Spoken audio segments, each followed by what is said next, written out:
কণ্ঠশিল্পী প্ৰয়াত মিতালী চৌধুৰী স্মৃতিত সোঁৱৰণি মঞ্চ গুৱাহাটী জিলা পুথিভঁৰালত অনুষ্ঠিত হয় সোঁৱৰণি সভা ফুল মাথো বৈ যায় শীৰ্ষক অনুষ্ঠানত কেইবাগৰাকীও যুৱতীয়ে তেওঁৰ গীত গাই বুঢ়া লুইতৰ বিশাল বাহু কেতিয়াবা মোৰ আদি গীত গাই জনপ্ৰিয়তাৰ শীৰ্ষত আছিল কণ্ঠশিল্পীগৰাকী 2011 চনৰ 26 মাৰ্চত মুম্বাইৰ কোকিলাবেন ধীৰুভাই আম্বানী হস্পিটেলত কৰ্কট ৰোগত তেওঁৰ মৃত্যু হয়।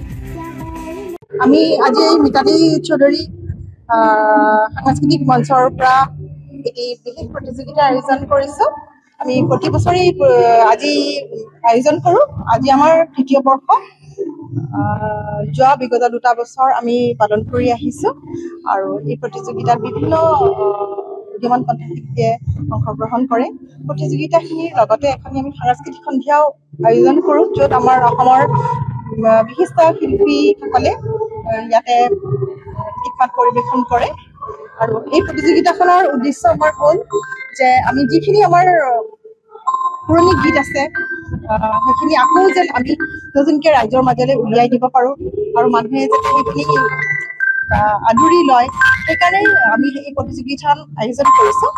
আৰু লগতে উদীয়মান কণ্ঠশিল্পীখিনিয়ে এইখিনি গীত গালে মানে যথেষ্টখিনি এই গীতসমূহে আকৌ প্ৰাণ পাই উঠিব, সেইটোৱে আমাৰ উদ্দেশ্য।